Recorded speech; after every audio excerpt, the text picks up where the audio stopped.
Hello everyone, कैसे आप सभी।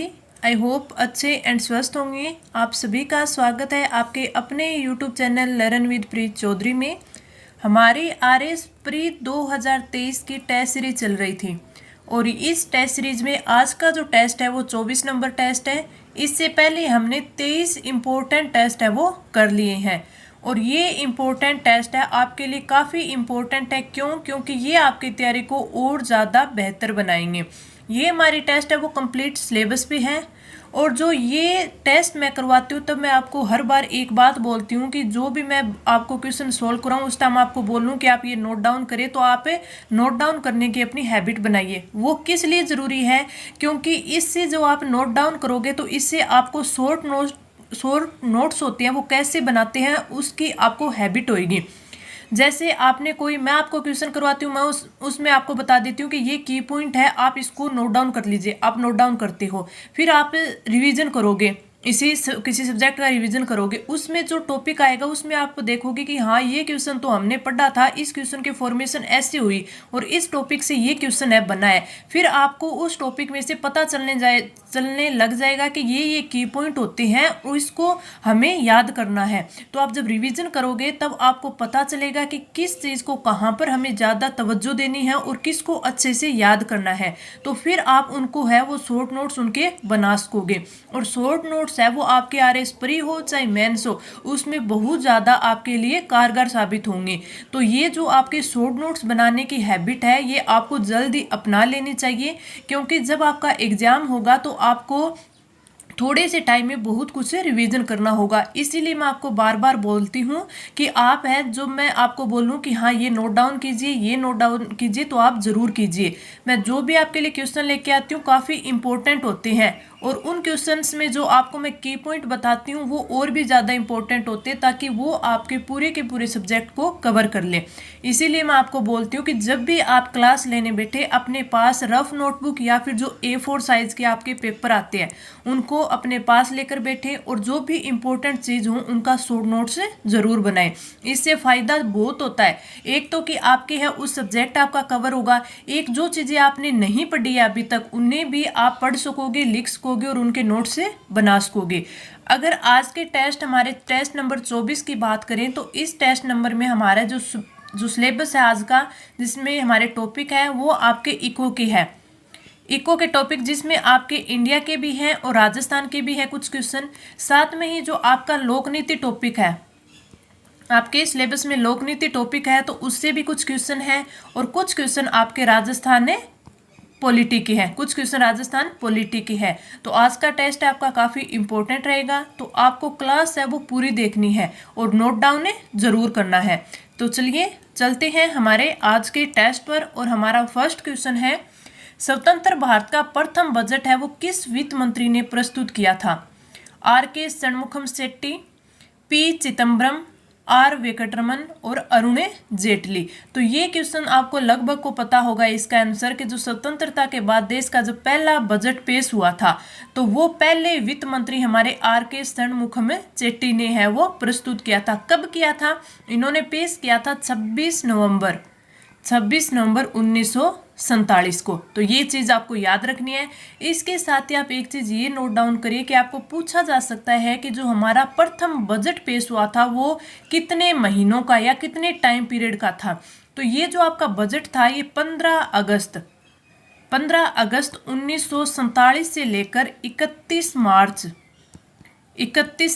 मार्च 1948 के दौरान जो आपके 7.5 महीने हो रहे थे, 7.5 महीने हो रहे थे, उनको ही इसमें शामिल किया गया था। तो आपको याद रखना है कि ये बजट है कब पेश हुआ था, 26 नवंबर 1947 को पेश हुआ था और उसमें 15 अगस्त 1947 से लेकर आपके 31 मार्च 1948 के जो 7.5 महीने थे उनको इसमें शामिल किया गया था। तो ये इंपॉर्टेंट है, हो सकता है कभी आगे इस पे क्वेश्चन बन जाए। इस क्वेश्चन का राइट आंसर ऑप्शन फर्स्ट। आगे बढ़े, हमारा अगला क्वेश्चन है कि निफ्टी निम्नलिखित में से किस शेयर बाजार का मूल्य सूचकांक है।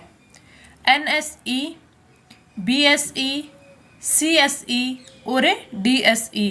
तो आपका राइट आंसर हो जाएगा option first, national stock exchange है उसका उस शेयर बाजार का मूल्य सूचकांक है निफ्टी। अगर हम नेशनल स्टॉक एक्सचेंज की बात करें तो इसकी स्थापना कब हुई थी? इसकी स्थापना हुई थी 1992 में। वर्ष 1992 में नेशनल स्टॉक एक्सचेंज की स्थापना हुई थी।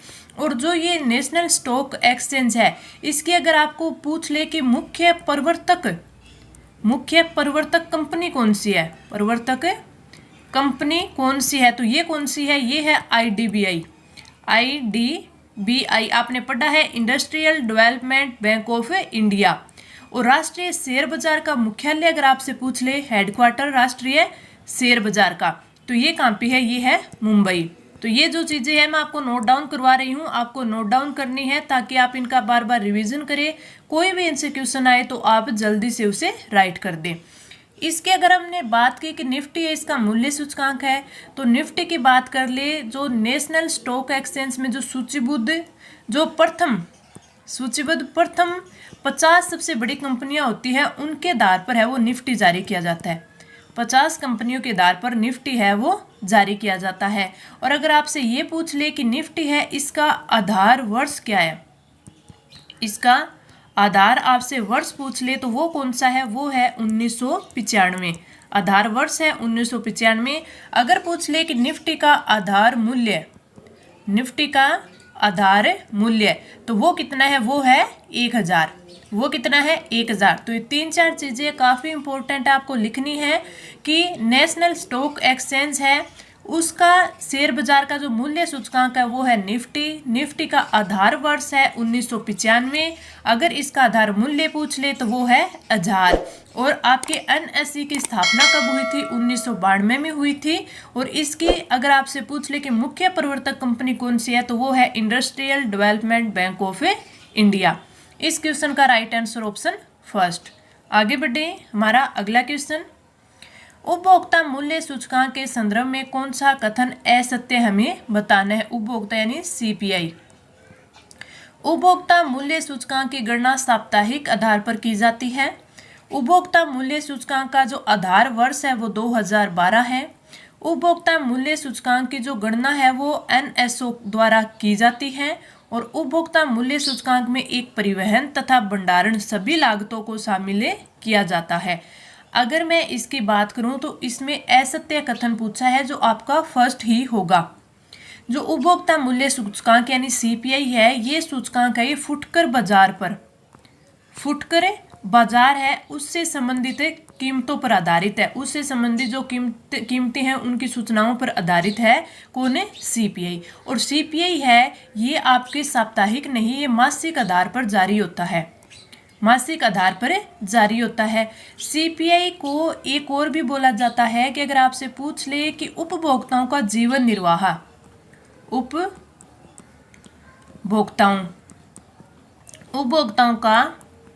जीवन निर्वाह सूचकांक किसे माना जाता है? तो ये माना जाता है, इसे बोला जाता है CPI। CPI को उपभोक्ताओं का जीवन निर्वाह सूचकांक भी बोला जाता है। तो ये आप नोट डाउन कर लेना, काफ़ी इंपॉर्टेंट है CPI आपके लिए। और आपको मैंने आज से 3-4 दिन पहले ही आपको पढ़ाया था कि जो उर्जित पटेल समिति है, कौन सी? उर्जित पटेल समिति है, उन्होंने सिफारिश की कि CPI को मुद्रास्फीति की जो आधिकारिक माप है वो बनाया जाए। पहले मुद्रास्फीति की जो आधिकारिक माप थी वो थी WPI, लेकिन अब इसे क्या बना दिया गया? CPI बना दिया गया। तो आपको याद रखना है कि किस समिति की सिफारिश पर CPI को मुद्रास्फीति का आधिकारिक माप बनाया गया है, तो वो है उर्जित पटेल समिति। अगला, उपभोक्ता मूल्य सूचकांक का आधार वर्ष 2012 है, बिल्कुल सही है। लेकिन अगर आपसे ये पूछ ले कि ये किस वर्ष अपनाया गया, तो 2015 में अपनाया गया। इसका आधार वर्ष 2012 है, वो 2015 में अपनाया गया। उपभोक्ता मूल्य सूचकांक की गणना है वो कौन करता है? NSO करता है। और पहले अगर पूछ ले कि CPI की पहले माप है वो कौन करता था, तो पहले करता था CSO, जिसका नाम बदलकर NSO कर दिया गया है, इसके द्वारा की जाती है। और उपभोक्ता मूल्य सूचकांक में एक परिवहन तथा भंडारण सभी लागतों को शामिल किया जाता है। तो ये आपका बिल्कुल सही है। तो आपका जो असत्य कथन है वो ऑप्शन है फर्स्ट दिया गया है। मैंने आपको काफ़ी इजी तरीके से समझाने की कोशिश की है। आई होप आपको अच्छे से समझ आ गया होगा कि सीपीआई से किस किस प्रकार कौन कौन से क्वेश्चन बन सकते हैं। फिर भी कोई डाउट रहता है तो आप कमेंट करके पूछ सकते हैं। साथ में इस क्लास की जो पीडीएफ है वो मैं आपको अपने जो आपका टेलीग्राम चैनल है लर्न विद प्रीत चौधरी, वहाँ पे प्रोवाइड करवा दूंगी, तो आप उससे डाउनलोड करके और अपना रिवीजन कर सकते हैं। आगे बढ़े। अगला क्वेश्चन है कि वैश्विक खुशहाली रिपोर्ट के संदर्भ में निम्नलिखित कथनों पर विचार करते हुए कूट में से असत्य कथन है वो चुनिए। राष्ट्र सतत विकास समाधान नेटवर्क द्वारा प्रतिवर्ष वैश्विक खुशहाली रिपोर्ट प्रकाशित की जाती है, तो ये आपका क्या हुआ? ये आपका सही हुआ कि जो वैश्विक खुशहाली रिपोर्ट है वो राष्ट्र सतत विकास समाधान नेटवर्क के द्वारा जारी की जाती है। फर्स्ट सही है। इस वर्ष 2023 में 10वीं रिपोर्ट है वो प्रस्तुत की गई, ये भी आपका बिल्कुल सही है। इस वर्ष 136 देशों में से भारत का स्थान है वो 125वां रहा, ये भी बिल्कुल सही है। तो आपके तीनों के जो आपके कथन दे रखे हैं बिल्कुल सही दे रखे हैं। तो इसमें क्या बोला है? असत्य है, तो आप एक ऑप्शन कर लीजिए कि कोई भी असत्य नहीं है, कोई भी असत्य नहीं है, या फिर सभी सत्य हैं, सभी सत्य हैं, सत्य हैं। तो ये आपका ऑप्शन फोर्थ हो जाएगा, वो राइट हो जाएगा। इससे आपसे क्वेश्चन पूछा जाता है कि इस रिपोर्ट में जो शामिल देश होते हैं उनकी जो रैंकिंग बनती है वो किस आधार पर बनती है? रैंकिंग बनती है वो किस आधार पर बनती है? तो वो मतदान पर आधारित होती है, और वो मतदान है वो 6 कारकों पर डिपेंड करते हैं। अब ये 6 कारक अगर आपसे कभी पूछ ले, हो सकता है मेंस में पूछ ले, तो इसमें आपको बताना है कि पहला जो कारक होता है वो होता है प्रति व्यक्ति सकल घरेलू उत्पाद, प्रति व्यक्ति सकल घरेलू उत्पाद, घरेलू उत्पाद। अगर आपसे दूसरे कारक की पूछ ले तो दूसरा होता है सामाजिक सहयोग, सामाजिक सहयोग। और इसमें तीसरा कारक क्या होता है? तीसरा कारक होता है कि जन्म के समय जो स्वस्थ जीवन प्रत्याशा है वो कितनी है। जन्म के समय स्वस्थ जीवन प्रत्याशा है वो कितनी है। और इसका जो चौथा कारक है वो है कि जीवन में विकल्प चुनने की स्वतंत्रता, जीवन में विकल्प चुनने की स्वतंत्रता, चुनने की स्वतंत्रता। और अगर आपसे 5वां पूछ ले तो 5वां है उदारता, उदारता। और अगर छठा पूछ ले तो छठा क्या है? भ्रष्टाचार की अवधारणा, भ्रष्टाचार की अवधारणा। तो ये मैंने आपको 6 के 6 इसके कारक है वो मैंने आपको लिखवा दिए। तो आपको पता होना चाहिए कि जो वैश्विक खुशहाली रिपोर्ट है वो किन आधारों यानी किन कारकों पर डिपेंड करती है, कि उनकी रैंकिंग है वो किन पर आधारित होती है। तो ये जो 6 कारक होते हैं उन पर निर्धारित होती है। इस क्वेश्चन की बात करें तो इसका राइट आंसर ऑप्शन है फोर्थ हो जाएगा। आगे बढ़े। हमारा अगला क्वेश्चन है, संविधान में बजट को वार्षिक वित्तीय विवरण कहा गया है, जिसका उल्लेख संविधान के किस अनुच्छेद में किया गया है? अनुच्छेद 112, 120, 216 और 110। तो राइट आंसर हो जाएगा ऑप्शन है फर्स्ट 112। संविधान का जो अनुच्छेद 112 है उसमें वार्षिक वित्तीय विवरण का उल्लेख किया गया है। तो संविधान में अगर आपसे पूछ ले तो बजट शब्द का कहीं पर भी उल्लेख नहीं है, लेकिन बजट को वार्षिक वित्तीय विवरण का उल्लेख है। तो वार्षिक वित्तीय विवरण किसका उल्लेख है? वार्षिक वित्तीय विवरण का उल्लेख है, और वो कहाँ पे है? वो आपके आर्टिकल 112 में दिया हुआ है। तो आपका राइट आंसर ऑप्शन फर्स्ट। आगे बढ़े। अगला क्वेश्चन है कि राष्ट्रीय बागवानी मिशन के अंतर्गत राज्य के कितने जिलों को चयनित किया गया है? आपका जो राष्ट्रीय बागवानी मिशन है उसके अंदर 33, 20, 24 और 22। तो आपका राइट आंसर कौन सा हो जाएगा? राइट आंसर हो जाएगा ऑप्शन थर्ड। 24 जिले हैं उनको चयनित किया गया है। अगर आपसे पूछ ले कि ये मिशन क्यों चलाया गया है या फिर उसका उद्देश्य क्या है। तो जो विभिन्न उद्यानिकी फसलें होती हैं, विभिन्न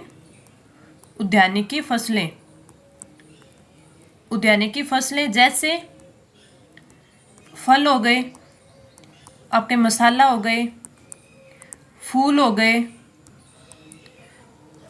फूलों की जो फसल होती है वो हो गई। तो इनके उत्पादन को बढ़ाने के लिए, यानी इनकी जो उत्पादकता होती है उसमें वृद्धि करने के लिए ये मिशन है वो शुरू किया गया। कितने जिलों में? 24 जिलों में। तो आपके लिए ये इम्पोर्टेंट नहीं है कि वो 24 जिले कौन कौन से, ये नहीं पूछेगा, लेकिन आपको ये पता होना चाहिए कि जो राष्ट्रीय बागवानी मिशन है उसका उद्देश्य क्या है और ये कितने जिलों में शुरू हुआ। तो राइट आंसर ऑप्शन 3। आगे बढ़े, हमारा अगला क्वेश्चन, भारत में वित्तीय समावेशन सूचकांक फाइनेंशियल इंक्लूजन इंडेक्स कौन जारी करता है? आरबीआई, वित्त मंत्रालय, एनएसओ और सेबी। तो आपका राइट आंसर कौन सा हो जाएगा? ऑप्शन है फर्स्ट, आरबीआई है वो जारी करता है भारत में वित्तीय समावेशन सूचकांक। इसमें 3 प्रकार के क्वेश्चन बन सकते हैं। कौन सा? पहला तो ये कि वित्तीय समावेशन सूचकांक जारी कौन करता है? तो आरबीआई जारी करता है। दूसरा क्वेश्चन बन सकता है कि इसको कब जारी किया जाता है? तो जो ये एफआई इंडेक्स होती है इसे प्रत्येक वर्ष के जुलाई माह में जारी किया जाता है। प्रत्येक वर्ष के जुलाई माह में जारी किया जाता है। तीसरा कि ये है, इसमें शामिल क्या है? जो आपका एफआई इंडेक्स है इसमें शामिल क्या है? तो ये एक व्यापक इंडेक्स है, यानी व्यापक सूचकांक है। इसमें ना एक तो बैंकिंग, आपका बीमा और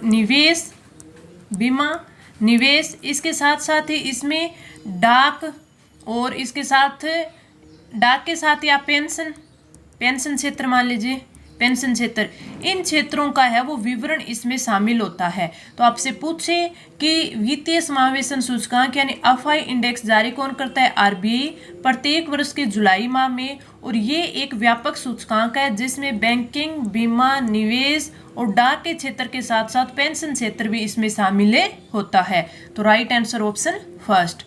आगे बढ़े, हमारा अगला क्वेश्चन कि जीएसटी के संदर्भ में निम्नलिखित कथनों पर विचार करते हुए असत्य कथन चुनिए।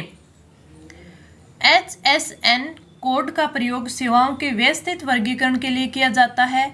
SAC कोड का प्रयोग वस्तुओं के वर्गीकरण के लिए किया जाता है। और जीएसटी की परिभाषा से मानव उपभोग के लिए शराब को जीएसटी से बाहर रखा गया है। इसका राइट आंसर करने से पहले मैं आपको बता देती हूँ कि HSN और HAC कोड है ये होते क्या है, और इसमें जो शराब है उसको जीएसटी से बाहर रखा भी गया है या नहीं। तो हम अनुच्छेद 366 की बात करें, यानी 12A की, 366 में 12A की बात करें, तो उसमें जो जीएसटी की परिभाषा दी हुई है उस परिभाषा के माध्यम से जो मानव उपभोग के लिए जो अल्कोहल है उसे जीएसटी से बाहर रखा गया है। और अगर इसमें आपसे पूछ ले तो अस्थायी रूप से 5 पेट्रोलियम उत्पाद भी हैं जिनको जीएसटी से बाहर रखा गया। कौन कौन से हैं?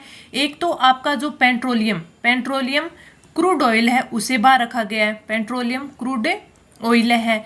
दूसरा पेट्रोल को, और एक जो आपका हाई स्पीड डीजल है उसे भी, और आपके प्राकृतिक गैस,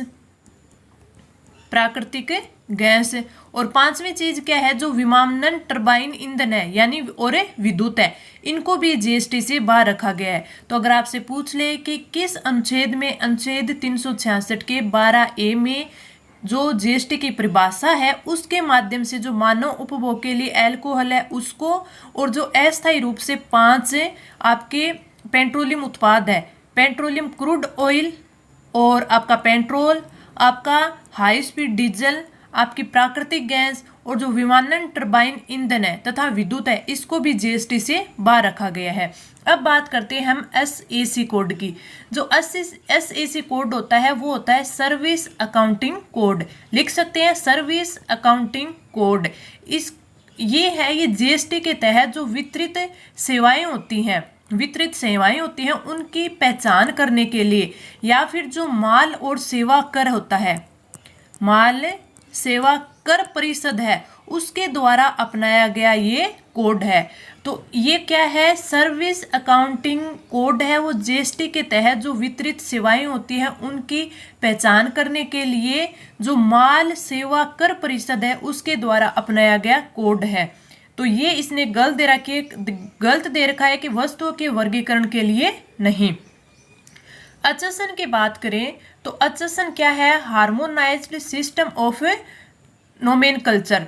तो ये कोड है, इसका जो कोड है इसका प्रयोग किया जाता है वस्तुओं के व्यवस्थित वर्गीकरण के लिए। जो सेवाएं होती हैं वो और जो आपके वस्तुएं होती है उनके व्यवस्थित वर्गीकरण के लिए यूज किया जाता है HSN का। और जो आपका SAC होता है उसका किया जाता है जो आपका ये CBESC जो सेंट्रल बोर्ड ऑफ एक्साइजेज और कस्टम्स है, इसके द्वारा जो सेवाएं और जो यूनिफॉर्म का वर्गीकरण किया जाता है ना, उसका उन वर्गीकरण के लिए जारी किया जाता है ये SAC कोड। तो मैंने आपको दोनों का बता दिया कि जो आपका HSN कोड होता है वो तो आप याद रखना सीधा सीधा कि जो वस्तुएं होती हैं उनका व्यवस्थित वर्गीकरण करने के लिए इसका यूज किया जाता है। और जो आपका SAC होता है ये जारी तो किया गया है माल सेवा कर परिषद के द्वारा, और इसके द्वारा है वो जो सभी सेवाएं होती हैं उन सेवाओं के यूनिफॉर्म वर्गीकरण के लिए ये जारी किया जाता है। तो आपका फर्स्ट सही दे रखा है, थर्ड सही दे रखा है, यानी असत्य पूछा है तो ओनली 2 है वो असत्य दे रखा है। तो आपका ऑप्शन है, आप थर्ड कर लीजिए कि केवल 2 है वो इसमें असत्य दे रखा है। आई होप अच्छे से समझ आया होगा। आगे बढ़ते हैं, अगला क्वेश्चन। भारत में विमुद्रीकरण के संदर्भ में निम्नलिखित कथनों पर विचार करते हुए कूट में से सत्य कथन चुनिए। भारत में पहला विमुद्रीकरण है वो वर्ष 1946 में 100 रुपये से ऊपर के नोटों पर प्रतिबंध लगाने के लिए हुआ था। भारत के चौथे प्रधानमंत्री मोरारजी देसाई के वर्ष 1978 में दूसरी बार मुद्रा का विमुद्रीकरण किया गया, और 2016 को भारत के प्रधानमंत्री नरेंद्र मोदी ने 500 व 1000 के नोट बंद कर दिए थे। अगर हम विमुद्रीकरण की बात करें तो ये क्या चीज़ है, ये एक आर्थिक गतिविधि है। ये एक विमुद्रीकरण है वो आर्थिक गतिविधि है। इसके अंदर सरकार क्या करती है, जो आपकी पुरानी मुद्रा होती है उसे तो बंद कर देती है, समाप्त कर देती है, और एक नई मुद्रा है उसको अर्थव्यवस्था में प्रचलन में लाती है। नई मुद्रा को अर्थव्यवस्था में प्रचलन में लाती है।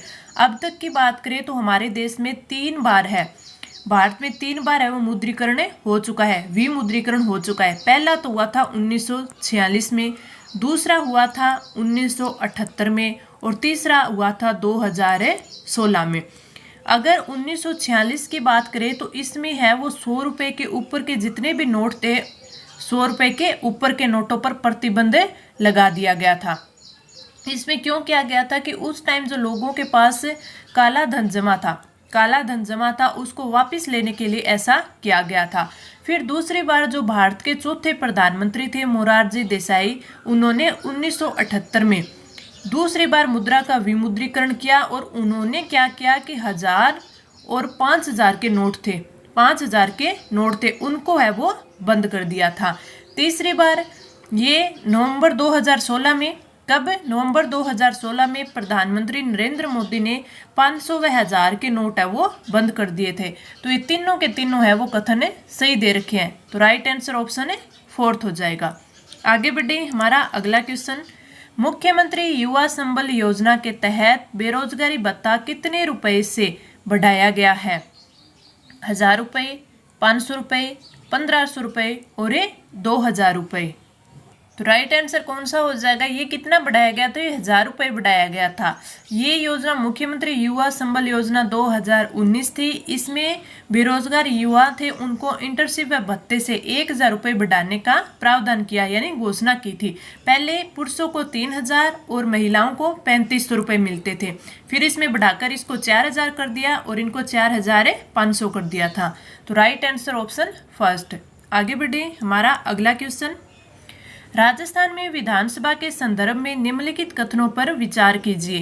राजस्थान विधानसभा की प्रथम बैठक 29 मार्च 1952 को राजस्थान की राजधानी जयपुर के सवाई मानसिंह टाउन हॉल में हुई। प्रथम राजस्थान विधानसभा चुनाव में 160 सीटें विधानसभा की थी। श्री नरोत्तम लाल जोशी जो कि झुंझुनू से निर्वाचित थे को प्रथम विधानसभा का अध्यक्ष बनाया गया। इसमें जो सही कथन है वो हमें चुनने हैं। इसमें राइट आंसर की बात करें तो जो हमारी राजस्थान में है वो एक सदनीय विधानमंडल है। एक सदनीय विधानमंडल है। अब विधानमंडल एक सदनीय कैसे है, क्योंकि हमारे यहाँ ओनली विधानसभा है, यहाँ पे विधान परिषद नहीं है, तो एक सदनीय विधानमंडल हो गया। और जो हमारे बात करें कि राजस्थान विधानसभा की प्रथम बैठक 1952 को राजस्थान की राजधानी में जयपुर के सवाई मानसिंह टाउन हॉल में हुई थी, तो ये बिल्कुल सही है। अगला कि प्रथम राजस्थान विधानसभा चुनाव में 160 सीटें विधानसभा की थी, ये भी बिल्कुल सही है। लेकिन जो प्रथम राजस्थान विधानसभा चुनाव में तो 160 सीटें थी, लेकिन 1 नवंबर 1956 में जब केंद्र शासित प्रदेश अजमेर को भी राजस्थान में विलय कर दिया गया था, तो जो अजमेर की 30 सदस्यीय विधानसभा थी वो राजस्थान की विधानसभा में विलय हो गई। उसके बाद जो हमारी दूसरी विधानसभा हुई उसमें सीटें कितनी थी, 190 थी। तो ये भी आपको ध्यान रखना है कि द्वितीय विधानसभा चुनाव तक इसकी सदस्य संख्या कितनी हो गई थी, 160 से बढ़कर +30 और 190 हो गई थी। अगला तो ये ऑप्शन बी भी इन्होंने सही दे रखा है। सी की बात करें तो श्री नरोत्तम लाल जोशी झुंझुनू से निर्वाचित थे को प्रथम विधानसभा का अध्यक्ष चुना गया था, ये भी बिल्कुल सही है। अब आपसे और क्या पूछा जा सकता है कि प्रथम विधानसभा का जो उपाध्यक्ष ये किन्हें चुना गया था, तो उपाध्यक्ष है वो श्री लाल सिंह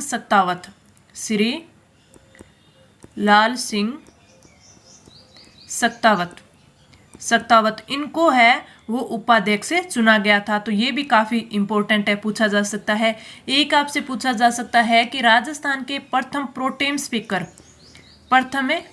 स्पीकर है वो कौन बने थे, तो प्रोटेम स्पीकर जो महारावल संग्राम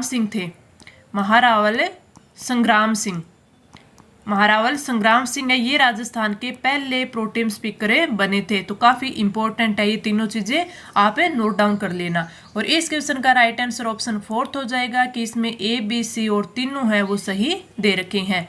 आगे बढ़ें। अगला क्वेश्चन है कि निम्नलिखित में से राज्यपाल को कौन सी शक्तियाँ हैं वो प्राप्त है, कार्यकारी शक्ति, राजनयिक शक्ति, न्यायिक शक्ति और विधायी शक्ति। तो हमारा राइट आंसर होगा कि जो राज्य का गवर्नर होता है, राज्य का राज्यपाल होता है, उसके पास है वो कार्यकारी शक्ति होती है, उनके पास है वो विधायी शक्ति होती है और वित्तीय व न्यायिक शक्ति भी होती है। ठीक है, ये होती है। भारत का जो राष्ट्रपति होता है उनके अनुरूप इनके पास होती है, लेकिन जो भारत के राष्ट्रपति होती है उनकी तरह जो राजनयिक शक्ति होती है या फिर जो इनके पास सैन्य या आपातकालीन शक्ति बोल दें, सैन्य या फिर जो आपातकालीन शक्ति होती है वो गवर्नर के पास है वो नहीं होती। तो आपके ए सी और डी है वो भी इसमें सही दे रखा है। तो राइट आंसर ऑप्शन 2 कि गवर्नर के पास कार्यकारी, न्यायिक, विधायी और वित्तीय शक्ति होती है, लेकिन राजनयिक और जो सैन्य या फिर आपातकालीन बोलते हैं शक्तियाँ वो राष्ट्रपति के पास होती है, गवर्नर के पास नहीं होती। तो आपका ए सी और डी इसमें यानी ऑप्शन 2 है वो बिल्कुल सही दे रखा है। आगे बढ़े। हमारा अगला क्वेश्चन, लोकनीति में जन भागीदारी को पदोन्नत करने की दिशा में महत्वपूर्ण योगदान देते हैं सरकार के मंत्रालय, सरकार के विभाग, गैर सरकारी संगठन और सार्वजनिक विभाग। तो आपका राइट आंसर हो जाएगा ऑप्शन 3। लोकनीति में जो जन भागीदारी को प्रोन्नत करते हैं उनको करने की दिशा में जो आपके गैर सरकारी संगठन होते हैं उनका ही महत्वपूर्ण योगदान होता है। तो राइट आंसर क्या हो जाएगा, ऑप्शन 3 गैर सरकारी संगठन। आगे बढ़े। हमारा अगला क्वेश्चन, राज्य के मंत्रियों के संदर्भ में निम्नलिखित कथनों पर विचार कीजिए। सभी मंत्री सामूहिक रूप से विधानसभा के प्रति उत्तरदायी होते हैं, सभी मंत्री व्यक्तिगत रूप से राज्यपाल के प्रति उत्तरदायी होते हैं। तो इसमें कौन से कथन सही है, तो आपका राइट आंसर आ जाएगा ऑप्शन 3। दोनों के दोनों कथन सही दे रखी है। आपका जो अनुच्छेद 164 है, अनुच्छेद 164 2 है, उसमें जो राज्य मंत्रिपरिषद होती है, राज्य मंत्रिपरिषद होती है, वो सामूहिक रूप से अपने कार्यों के लिए है वो विधानसभा के प्रति उत्तरदायी होती है। यानी जो मंत्रिपरिषद के निर्णय होते हैं वो सामूहिक निर्णय होते हैं। मंत्रिपरिषद के जो निर्णय होते हैं वो सामूहिक निर्णय होते हैं। सामूहिक का मतलब हो गया कि जो मंत्रिपरिषद होती है अगर उनके विरुद्ध है वो अविश्वास प्रस्ताव आता है, अविश्वास प्रस्ताव है वो आता है और वो पारित हो जाता है, तो पूरी जो मंत्रिपरिषद होती है वो समाप्त हो जाती है। ये नहीं कि एक मंत्री नहीं, पूरी की पूरी जो मंत्रिपरिषद होती है वो समाप्त हो जाती है। तो ए तो सही है।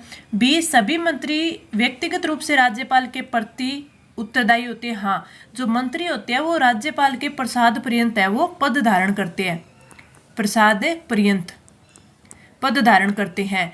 तो इसलिए मंत्री है वो व्यक्तिगत रूप से राज्यपाल के प्रति उत्तरदायी होते हैं। हाँ, मुख्यमंत्री है उनकी सलाह पर है राज्यपाल मंत्रियों को हटा सकता है, तो लेकिन वो प्रसाद पर्यंत किसके होते हैं? राज्यपाल के। तो बी भी सही है। तो राइट आंसर ऑप्शन थर्ड, ए व बी दोनों सही है। आगे बढ़े, हमारा अगला क्वेश्चन, राज्य सूचना आयोग में कितने सदस्य होते हैं? मुख्य सूचना आयुक्त प्लस 7 अन्य सूचना आयुक्त, मुख्य सूचना आयुक्त और 8 अन्य सूचना आयुक्त, मुख्य सूचना आयुक्त और 9 अन्य सूचना आयुक्त, और मुख्य सूचना आयुक्त व 10 अन्य सूचना आयुक्त। तो आपका राइट आंसर क्या हो जाएगा? राइट आंसर हो जाएगा ऑप्शन फोर्थ, मुख्य सूचना आयुक्त और 10 अन्य सूचना आयुक्त वो हो सकते हैं। आपका सूचना का अधिकार, सूचना के अधिकार अधिनियम, अधिकार अधिनियम 2005 के तहत है जो राष्ट्रीय सूचना आयोग व राज्य सूचना आयोग होता है वो स्थापित किए गए थे 2005 के तहत। इसके तहत जो मुख्य सूचना आयुक्त व जो अन्य सूचना आयुक्त है वो कितने हो सकते हैं? अन्य सूचना आयुक्त 10 हो सकते हैं। और जो सूचना का अधिकार अधिनियम है इसमें संशोधन हुआ था 2019 में। इसके तहत जो राज्य है इनको प्राप्त होने वाले वेतन व भत्ते वह सेवा शर्तें है वो केंद्र सरकार है वो निर्धारित करेगी, केंद्र सरकार है उसके द्वारा निर्धारित किए जाएंगे। तो ये चीजें भी आप थोड़ा माइंड में रखिएगा। Right answer option fourth. आगे बढ़े, निम्नलिखित कथनों पर विचार कीजिए। सभापति एवं उपसभापति को विधान परिषद की तात्कालिक सदस्य संख्या के बहुमत द्वारा हटाया जाता है। विधान परिषद के सदस्य अपने में से सभापति व उपसभापति को चुनती है। तो इसमें जो दोनों कथन है वो सही दे रखे हैं, तो राइट आंसर हो जाएगा ऑप्शन है थर्ड।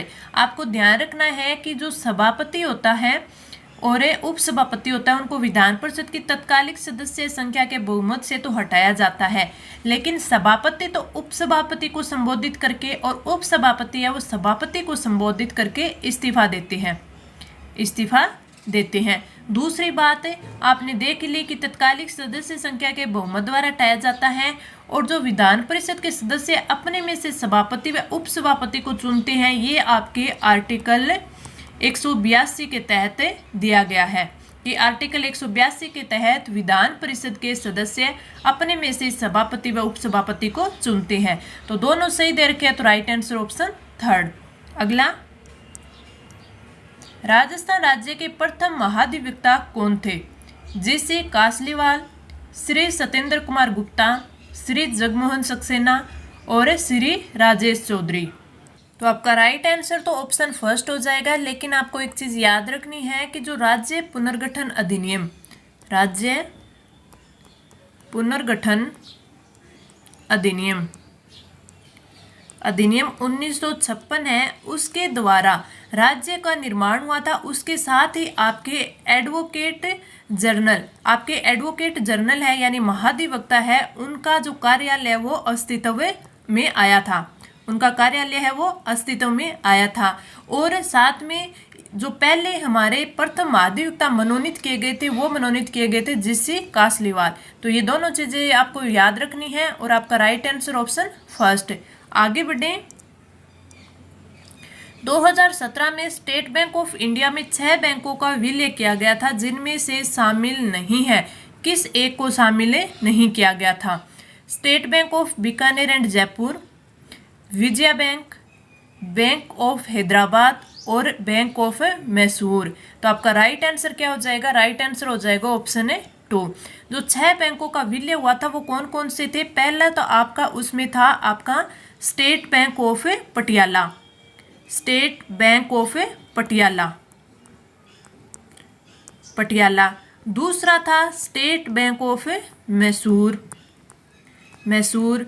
तीसरा था आपका state bank of Travancore, Travancore. आपका चौथा था बैंक ऑफ हैदराबाद। पांचवा था state bank of Bikaner and Jaipur. और आपका छठा जो बैंक था वो था आपका भारतीय महिला बैंक, भारतीय महिला बैंक। आपको अच्छे से याद करने हैं, काफ़ी बार पूछे जाने वाले क्वेश्चन है, काफ़ी इंपॉर्टेंट क्वेश्चन आपका क्वेश्चन नंबर 18। तो इसमें पूछे कि 6 बैंकों का विलय 2017 में हुआ था, किस में हुआ था? स्टेट बैंक ऑफ इंडिया में हुआ था। 6 बैंक कौन कौन से थे? State bank of Patiala, state bank of Mysore, state bank of Travancore और आपका state bank of Bikaner and Jaipur और आपका बैंक ऑफ हैदराबाद और आपका छठा भारतीय महिला बैंक। अब आपसे विजया बैंक दिया हुआ है जो कि इसमें असत्य दिया गया है। वो क्या है कि जो इसे 1 अप्रैल 2019 में विजया बैंक और इसके साथ साथ एक देना बैंक, इन दोनों का विलय है वो बैंक ऑफ बड़ौदा में किया गया था। तो दोनों क्वेश्चन काफ़ी इंपॉर्टेंट है, ये भी याद रखना है कि कब 1 अप्रैल 2019 को विजया बैंक प्लस देना बैंक दोनों को बैंक ऑफ बड़ौदा में मिलाया गया था, विलय किया गया था। इस क्वेश्चन का राइट आंसर ऑप्शन 2। आगे बढ़े, हमारा अगला क्वेश्चन, पीएम स्वनिधि योजना के संदर्भ में असत्य कथन है वो हमें बताना है। छोटे दुकानदारों व फेरी वालों को आर्थिक रूप से सहयोग प्रदान करने हेतु पीएम स्वनिधि योजना की शुरुआत जून 2020 में की गई। इसका पूरा नाम प्रधानमंत्री स्ट्रीट वेंडर्स आत्मनिर्भर निधि है। इस योजना के तहत छोटे दुकानदार 20,000 रुपए तक के ऋण के लिए आवेदन कर सकेंगे। तो इसमें हमारा राइट आंसर क्या हो जाएगा? तो आपके जो पीएम स्वनिधि योजना है, अगर आपसे पूछा जाए तो इसमें मंत्रालय कौन सा है? मंत्रालय है केंद्रीय आवास एवं शहरी विकास मंत्रालय, शहरी विकास मंत्रालय। काफ़ी इंपॉर्टेंट है, याद रखना है कि किस मंत्रालय की योजना है। तो केंद्रीय आवास एवं शहरी विकास मंत्रालय के द्वारा जो छोटे दुकानदार व फेरी वाले थे उनको आर्थिक रूप से सहयोग देने के लिए पीएम स्वनिधि योजना की शुरुआत आपके कब हुई थी? जून 2020 में हुई थी, बिल्कुल सही है। इसका पूरा नाम प्रधानमंत्री स्ट्रीट वेंडर्स आत्मनिर्भर निधि है। इस योजना के तहत छोटे दुकानदारों को 20,000 नहीं 10,000 रुपये है तक के ऋण के लिए आवेदन कर सकेंगे। तो आपका ओनली ऑप्शन सी है वो असत्य दिया हुआ है, तो राइट आंसर ऑप्शन है 4th हो जाएगा। आगे बढ़े, अगला क्वेश्चन, निम्नलिखित में से कौन सी योजना राजस्थान कौशल एवं आजीविका विकास निगम RSLDC द्वारा क्रियान्वित केंद्र पोषित योजना नहीं है? दीनदयाल उपाध्याय ग्रामीण कौशल योजना, प्रधानमंत्री कौशल विकास योजना, skill execution and knowledge awareness of livelihood promotion यानी संकल्प योजना और मुख्यमंत्री युवा कौशल योजना राजस्थान राज्य भंडार निगम।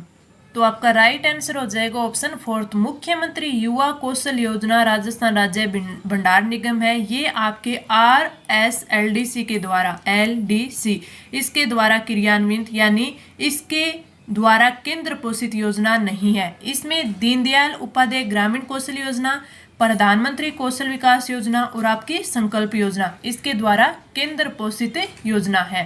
तो राइट आंसर ऑप्शन 4th। आगे बढ़े, अगला क्वेश्चन, राजस्थान राज्य भंडार निगम द्वारा राज्य के 31 जिलों में कुल कितने भंडार गृह संचालित किए जा रहे हैं? 100, 95, 83 और 93। तो आपका राइट आंसर हो जाएगा ऑप्शन 4th, 93 भंडार गृह वो संचालित किए जा रहे हैं। ये मैंने आपको इम्पोर्टेंट 21 क्वेश्चन है वो करवा दिए। मैंने आप अपनी तरफ से काफ़ी कोशिश की कि आपको बहुत ही इजी वे में क्वेश्चन है वो समझाए जाए ताकि आपको अच्छे से समझ आ जाए। और मैं मानती हूँ कि आप जो भी अच्छे इंपॉर्टेंट क्वेश्चन होते हैं जो मैं आपको नोट डाउन करने के लिए बोलती हूँ, आप अपने शॉर्ट नोट्स है वो बना रहे होंगे ताकि ये आगे आपको रिवीजन करने में काफ़ी काम दे। तो इस क्लास में इतना ही था। क्लास कैसी लगी आप कमेंट करके ज़रूर बताना, अच्छी लगी तो लाइक करना और अपने फ्रेंड्स के साथ शेयर ज़रूर करना। चलिए मिलते हैं अगली क्लास में, तब तक के लिए धन्यवाद।